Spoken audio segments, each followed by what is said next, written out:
The heart of a savior has overcome the mind of a murderer. What does that mean to you?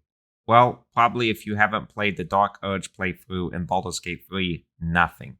But I'm going to be explaining to you in this video why I feel that you absolutely must play the Dark Urge at least once in your Baldur's Gate 3 journey. So let's get right into it.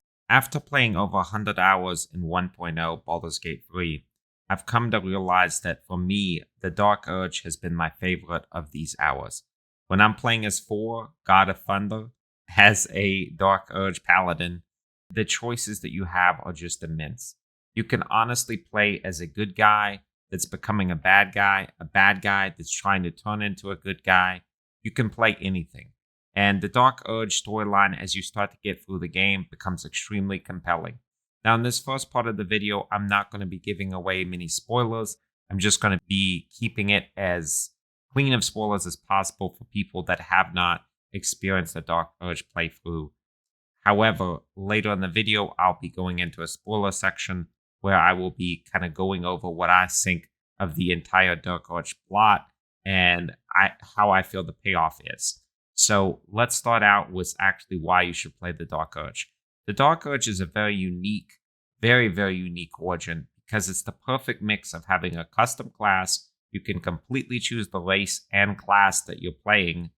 However, you do have a built-in story. So unlike custom classes where you're basically starting from scratch and your custom character really won't be built into the world, as the Dark Urge, you actually have a predefined history and backstory. However, you can basically play whatever class and race you want and look however you want. I think that makes it honestly the most compelling option in all of Baldur's Gate 3, and I would highly suggest you give it a try because I feel the fun is amazing.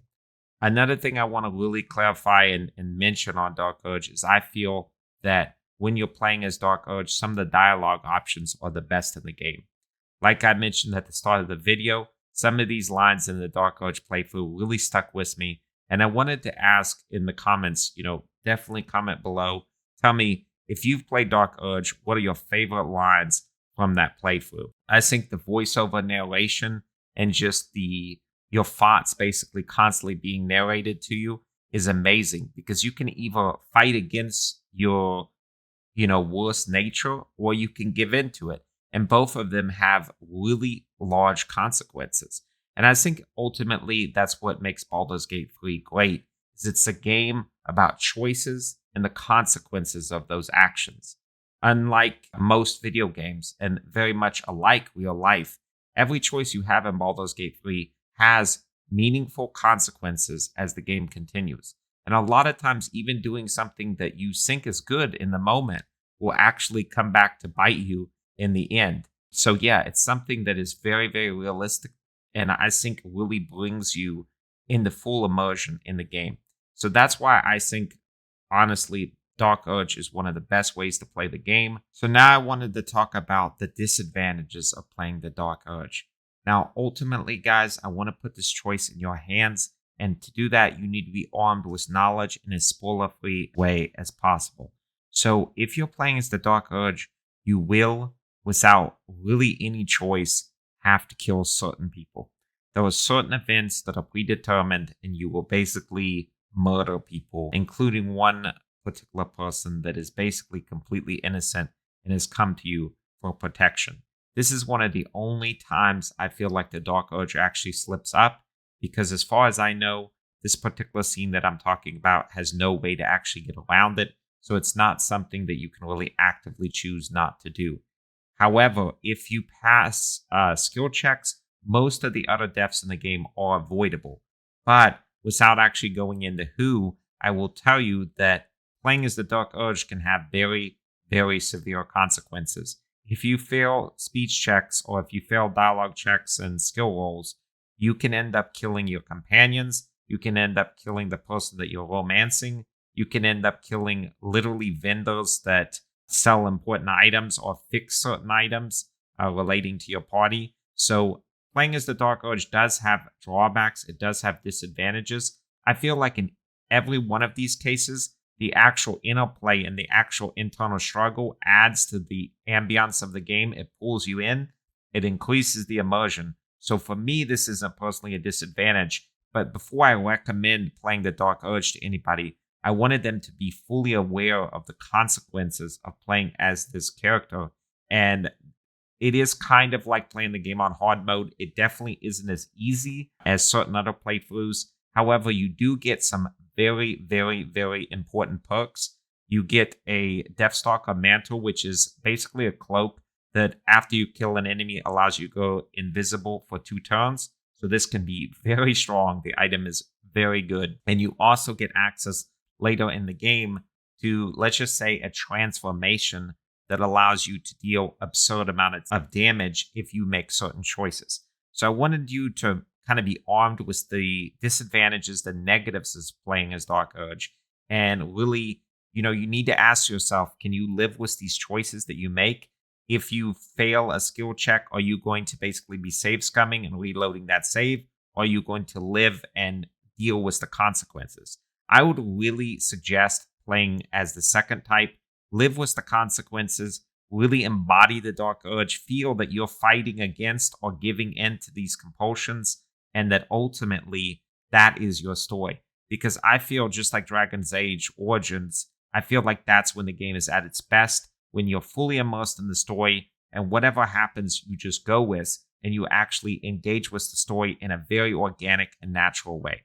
So I wanted to put that out there, and now we're going to be transitioning into more what is the Dark Urge's origin actually, and the spoiler section of the video. So before we get there, I'm going to be breaking the video up, but I wanted to say spoiler warning. If you intend to play as the Dark Urge, like right now after this video or in the next few days, I would highly recommend waiting and coming back to this part of the video. After that, start your playthrough and then come back and click that part of the video. I'll have everything timestamped out. So what is the story of the Dark Urge? What is his backstory? He's basically a child of Baal, god of murder. So this directly ties into Baldur's Gate 1 and 2. So if you're fans of the older games, then the Dark Urge is probably even more compelling to you as a background origin. One thing I think really there is to say about the story here is that once you actually learn your true nature, you can either basically accept Baal's blessing and get a lot of really insane perks, or you can actually fight against Baal, at which point he will directly kill you. There's no chance to avoid this. He will just straight up kill you. But then Withers will actually revive you and speak that famous line that I said at the beginning of the video. So ultimately, guys, what basically the Dark Urge is either a playthrough where you're playing as the most despicable of despicable. And I mean, here you're actually murdering your lover. You're torturing birds that are being, nursed back to health. I mean, you can do some really sadistic stuff in this game. This is way darker than, let's say, Mass Effect 2 or Mass Effect 3 Renegade. I think, honestly, playing as the Dark Urge and fully giving in to your compulsions is really, really evil. We're talking like Joffrey levels from Game of Thrones. However, if you want to play the other side and you want to resist the Dark Urge, I think it's probably the single biggest redemption arc in gaming, because you have a situation where basically you were a cultist. You were a cultist of Baal. I mean, you were involved in killing people, torturing people, who knows what else. But, when you lost your memories, you basically reforged yourself as a new individual. And I think ultimately that is why this character arc is so compelling. This is another reason why, in my opinion, Baldur's Gate 3 is really a 10 out of 10 game, one of the very, very few. And I think playing as the Dark Urge, experiencing that storyline, you're going to be meeting up characters too, like Owen the Red. You're going to be meeting up other people that are pretty despicable people, and you have to make some very hard choices and fight some very, very hard fights. So I think, honestly, the story of the Dark Urge is probably the best single reason why you should play him or her, and I would highly recommend you do so. So I hope, guys, this video has been helpful. I hope it's been interesting. I would love to hear your thoughts. Hit me in the comments. Tell me if you played the Dark Urge, or after reading this, you are going to play the Dark Urge.